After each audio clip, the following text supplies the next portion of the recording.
Hi everyone, welcome again. तो last lecture में हमने डिस्कस किया था ग्रीन हाउस गैस। तो वहाँ पे मैंने लेक्चर को एंड किया था एंड लास्ट में हमने एमसीक्यूज देखे थे। तो ये वाले लेक्चर में मैं आपको कवर अप कराऊंगा ग्लोबल वार्मिंग क्या होती है, ओजोन लेयर क्या होती है, उसकी डिप्लीशन क्या होती है एंड डिफरेंट प्रॉब्लम्स जो क्रिएट होती हैं वो क्या होती हैं। एंड साथ ही में हम यहाँ पे different protocol like Montreal and Kyoto protocol, Paris agreement, इनके रिलेटेड भी कुछ इंपॉर्टेंट चीज़ें यहाँ पे कवर अप करेंगे। तो पहले देखते हैं यहाँ पे ग्लोबल वार्मिंग। तो लास्ट लेक्चर में हमने डिस्कस किया था रिगार्डिंग ग्रीन हाउस गैस। तो वहाँ पे हमने डिफरेंट ग्रीन हाउस गैस देखे थे like CO2, CH4 and all that. तो वहाँ पे मैंने जो भी इंपॉर्टेंट पॉइंट थे वो मेंशन किए थे। तो यहाँ पे हम देखेंगे ग्लोबल वार्मिंग क्या होती है। तो ग्लोबल वार्मिंग जो होती है ये होती है जो ग्रीन हाउस गैस है ना, इनकी कंसंट्रेशन, जो नॉर्मल कंसंट्रेशन है इनकी, अगर ये इंक्रीज हो जाए, इनकी इनकी जो नॉर्मल कंसंट्रेशन है ये बढ़ जाए। वहाँ पे मैंने मेंशन किया था कि CH4 कितना होना चाहिए, CO2 कितना होना चाहिए, वाटर वेपर कितना होना चाहिए। अगर इनकी कंसंट्रेशन इंक्रीज हो जाती है तो हम बोलेंगे ग्लोबल वार्मिंग क्रिएट होती है। क्योंकि जो ग्रीन हाउस गैस होते हैं ना, इनके कारण जो हमारी अर्थ एटमॉस्फेयर है वो हीटेड अप रहता है एंड वी फील वार्म। तो बट अगर इनकी कंसंट्रेशन अब बढ़ जाए तो ये डेंजरस साबित होता है, या फिर हम बोलते हैं increase in average temperature of earth surface, ये भी ग्लोबल वार्मिंग कहलाता है। तो देखिए ये है नॉर्मल अर्थ की कंडीशन एंड ये है ग्लोबल वार्मिंग के द्वारा जो कंडीशन हो सकती है हमारी अर्थ की। नेक्स्ट है यहाँ पे इम्पैक्ट। ज़्यादा इंपॉर्टेंट नहीं है बट आपको ये चीज़ें पता होनी चाहिए। इम्पैक्ट क्या होते हैं, लाइक अगर टेम्परेचर नॉर्मल टेम्परेचर से ज़्यादा टेम्परेचर बढ़ जाए तो क्या होगा, जो सी लेवल है ना वो इंक्रीज हो जाएगी, मेल्टिंग ऑफ आइस होगी एंड इसके कारण क्या होंगे, इसके कारण फ्लड्स क्रिएट होंगे। तो different flood like situation create होगी वर्ल्ड में। वेदर पैटर्न चेंज होगा एंड डिफरेंट डिजीज ऑकर करेंगे। तो हमने देखा है कि लास्ट जो 1 सेंचुरी है, तो लास्ट 1 सेंचुरी में काफ़ी चेंज आ रही है जो ग्रीन हाउस गैस है ना इनकी कंसंट्रेशन में। तो डे बाय डे कुछ स्टेप्स उठाए जा रहे हैं जो कि हम आगे भी देखेंगे। तो अगर यहाँ पे हम बात करें नेक्स्ट, पेरिस एग्रीमेंट, काफ़ी इंपॉर्टेंट पेरिस एग्रीमेंट कॉप के अंदर आता है। तो COP 21 कहलाता है पेरिस एग्रीमेंट। उतना हमें यहाँ पे नहीं जाना है क्योंकि जो कॉप होते हैं ना ये आते हैं UNFCCC के अंडर। तो ये चीज़ें थोड़ी बहुत है ना ये आपको पता होनी चाहिए। तो पेरिस एग्रीमेंट को कहाँ पे अडॉप्ट किया गया, पेरिस में, इसीलिए पेरिस एग्रीमेंट नाम मिला है इसको। कब, दिसंबर 2015 में। एंड ये इम्पोर्टेंट क्या है यहाँ पे, इनफोर्स कब हुआ था पेरिस एग्रीमेंट, ये आपको याद रखना है। 4 नवंबर 2016 को डायरेक्ट पेपर में पूछा जाता है। एंड यहाँ पे क्या किया गया, यहाँ पे किया गया कि जो अर्थ का टेम्परेचर है वो हम लिमिट करेंगे 1.5 डिग्री सेल्सियस से बाई 22nd सेंचुरी, ये आपको याद रखना है। एंड साथ ही में क्या होगा, जो डेवलप्ड कंट्रीज है ना तो वो क्या करेंगी, वो पे करेंगी फाइनेंस, किन को, जो डेवलपिंग कंट्रीज है ना उनको वो फाइनेंस करेंगी पे, कितना, $100 बिलियन। डायरेक्ट पेपर में पूछा जाता है कि पेरिस एग्रीमेंट में जो अमाउंट मेंशन किया गया है वो कितना है, तो $100 बिलियन आपको याद रखना है। क्योंकि जो डेवलप्ड कंट्रीज होते हैं ना इनके कारण जो ग्रीन हाउस गैस है ना इनका ज़्यादा इमिशन होता है उनके कारण, तो वो पे करेंगे किनको, डेवलपिंग कंट्रीज़ को। तो लास्ट कुछ 1-2 साल में हमने देखा था कि USA ने इससे विड्रॉ किया था क्योंकि उन्होंने बोला हम ये फालतू के रुपए डेवलपिंग कंट्रीज़ को पे नहीं करेंगे। नेक्स्ट है यहाँ पे क्योटो प्रोटोकॉल। अगर हम क्योटो प्रोटोकॉल की बात करें तो COP 3 के अंडर आता है। कहाँ पे हुआ था, जापान में हुआ था। कब हुआ था, 1997 में। बट इनफोर्स कब हुआ, इनफोर्स जो डेट है ना ये चीज़ें आपको याद रखनी है। तो 2005 में इनफोर्स हुआ था, ठीक। तो यहाँ पे हुआ क्या था, जो इंडस्ट्रियल नेशंस है ना, UN या फिर यूरोपियन यूनियन, बाकी वगैरह यूरोपियन कंट्रीज, तो इनको क्या कहा गया था कि अपना ग्रीन हाउस गैस इमिशन जो है ना वो रिड्यूस करो, वो क्या करो, वो रिड्यूस करो। तो Kyoto protocol is mainly related to greenhouse gas emission. Direct paper में पूछा जाता है कि Kyoto protocol is related to, तो ग्रीन हाउस गैस एमिशन या फिर कार्बन क्रेडिट सिस्टम भी कभी कभी बोला जाता है। तो ये कब, ये कहाँ तक वैलिड था, 2012 के लिए। तो यहाँ पे डिफरेंट कंट्रीज के लिए यहाँ पे ग्रीन हाउस गैस इमिशन की परसेंटेज रखी गई थी। तो ये चीज़ें आपको याद नहीं रखनी है बल्कि आपको डेट रखनी है याद कि कब इन्फोर्स हुआ, कहाँ तक लिमिटेड था एंड किसके रिगार्डिंग था, तो ग्रीन हाउस इमिशन या फिर कार्बन क्रेडिट सिस्टम। नेक्स्ट है यहाँ पे ओजोन लेयर। तो ओजोन लेयर की अगर हम बात करें, ओजोन लेयर जो है ना एटमॉस्फेयर में कहाँ पे पाई जाती है, कहाँ पे पाई जाती है, बिल्कुल स्ट्रेटोस्फीयर में। तो अपर पोर्शन में जो स्ट्रेटोस्फीयर होता है तो उसके अपर पोर्शन में, या फिर कभी कभी पेपर में पूछा जाता है कि किसके बिटवीन, तो स्ट्रेटोस्फीयर एंड मेसोस्फीयर। नेक्स्ट पूछी जाती है यहाँ पे हाइट, जो ओजोन लेयर की हाइट होती है वो कितनी होती है, तो दैट इज 20 to 30 किलोमीटर, या फिर डिफरेंट बुक्स में वेरिएशन भी आती है 15 to 30। तो जनरली ये आपको याद रखना है। पोल्स पे कितना 20 किलोमीटर एंड इक्वेटर पे कितना 30 किलोमीटर, डायरेक्ट पेपर में पूछा जाता है।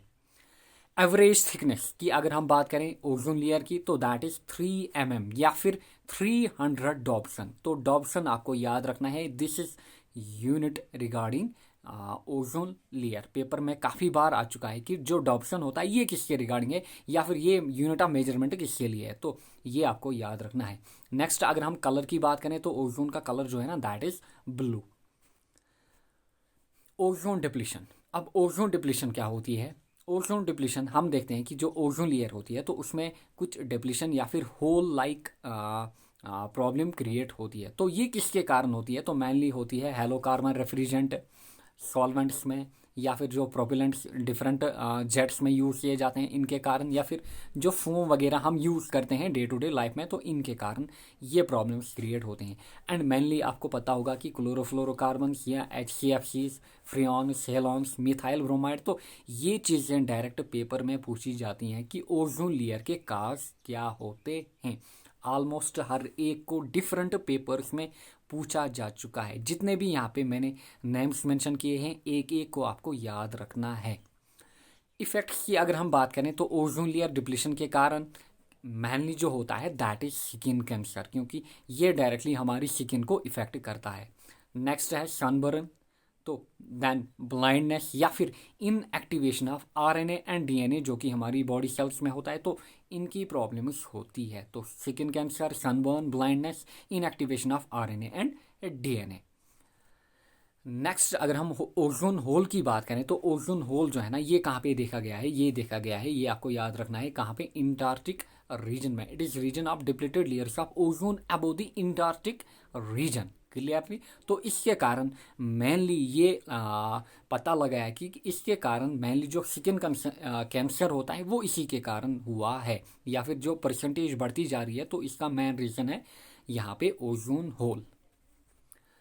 मॉन्ट्रियल प्रोटोकॉल, अब मॉन्ट्रियल प्रोटोकॉल क्या होता है, हम मॉन्ट्रियल प्रोटोकॉल की अगर हम बात करें तो ये साइन किया गया था कब, 26 अगस्त 1987 को, बट इन फोर्स आपको याद रखना है, तो इन फोर्स हुआ था 1989 में। क्योटो की हमने बात की, that was regarding greenhouse gases, but Montreal protocol जो है ना it is related to ozone layer.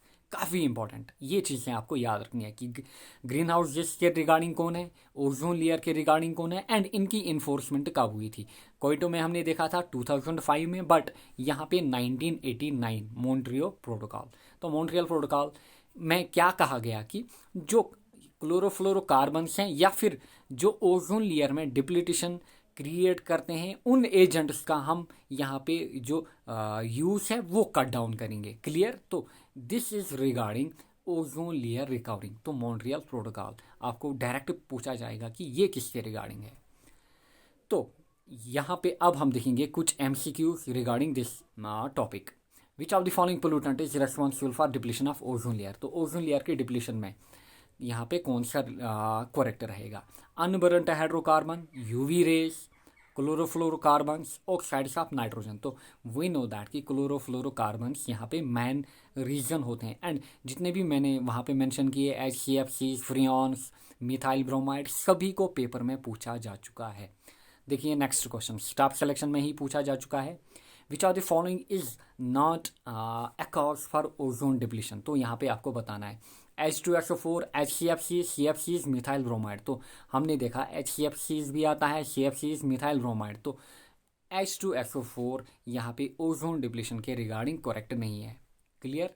Next है यहाँ पे concept of carbon credit. UPSC में डायरेक्ट पूछा गया है कि कॉन्सेप्ट ऑफ कार्बन क्रेडिट यहाँ पे किस प्रोटोकॉल के रिगार्डिंग है? तो हमने देखा था कि जो काइटो प्रोटोकॉल होता है that is related to greenhouse gases emission, तो इसी के लिए बनाया गया था। तो यहाँ हम कह सकते हैं कार्बन क्रेडिट सिस्टम के लिए। नेक्स्ट है यहाँ पे consider following statement, different statement, यहाँ पे 3 स्टेटमेंट आपको दी गई है, यूपीएससी में पूछा गया है। तो Kyoto protocol came into force in 2005, clear. वहाँ पे हमने देखा काइटो कब आया था, इन फोर्स 2005 में, किससे रिगार्डिंग था? कार्बन क्रेडिट या फिर ग्रीन हाउस गैस से regarding. Kyoto protocol mainly deals with depletion of ozone layer, तो ये ओजोन लेयर से यहाँ पे रिलेटेड नहीं है, क्योंकि ओजोन लेयर के रिलेटेड हमने देखा था मॉन्ट्रियल प्रोटोकॉल, तो ये जो है ना ये करेक्ट नहीं है। नेक्स्ट देखते हैं थर्ड स्टेटमेंट यहाँ पे, methane as a greenhouse gas is more harmful than CO2, clear. तो ये करेक्ट है, क्योंकि जो मीथेन होती है that is dangerous than CO2, clear. CH4 जो मीथेन होता है CH4, तो ये है मोर हार्मफुल देन CO2, तो 1 और 3 यहाँ पे करेक्ट है। तो देखते हैं कोई ऑप्शन, तो देखिए ऑप्शन सी में यहाँ पे ओनली 1 और 3 are correct. Next, depletion of ozone layer in stratosphere, तो ओजोन लेयर कहाँ पे? स्ट्रेटोस्फीयर में, इज लाइकली टू इंक्रीज, तो इसके कारण क्या हो सकती है? Lung cancer, skin cancer, bronchitis या फिर हार्ट अटैक्स। तो ये हमें क्लियरली पता है कि ओजोन लेयर डिप्लीशन के कारण जो मेन प्रॉब्लम होती है that is skin cancer. Next है यहाँ पे units of measurement of ozone, तो यूनिट्स ऑफ मेजरमेंट की अगर हम बात करें तो यहाँ पे ऑप्शन आपको दिए गए हैं Henry, Dobson, pascal and farad. तो डिफरेंट पेपर्स में ये क्वेश्चन पूछा जा चुका है। तो वी नो दैट कि जो यूनिट ऑफ मेजरमेंट होता है ओजोन के लिए that is Dobson unit, and जो एवरेज थिकनेस होती है दैट इज अराउंड 300 डॉब्सन। तो आई होप कि ये चीज़ें आपको क्लियरली समझ में आई होंगी, एंड ये जो मैं डेप्थ में पढ़ा रहा हूँ, क्योंकि जो इन्वायरमेंट है ये आपके जो जीके वाला पोर्शन है तो वो वाले टॉपिक को भी कवर करेगा। Otherwise I could have finished it in 1 और 2 लेक्चर्स, जो कि आपके साइंस पोर्शन में इन्वायरमेंट को मेंशन किया गया है, तो हार्डली 2 लेक्चर लगते, बट यहाँ पे आपका जो जीके वाला पोर्शन है वो भी कवर अप हो जाएगा। तो मिलेंगे नेक्स्ट लेक्चर में, टिल देन अल्लाह हाफिज़, मे अल्लाह ब्लेस यू ऑल।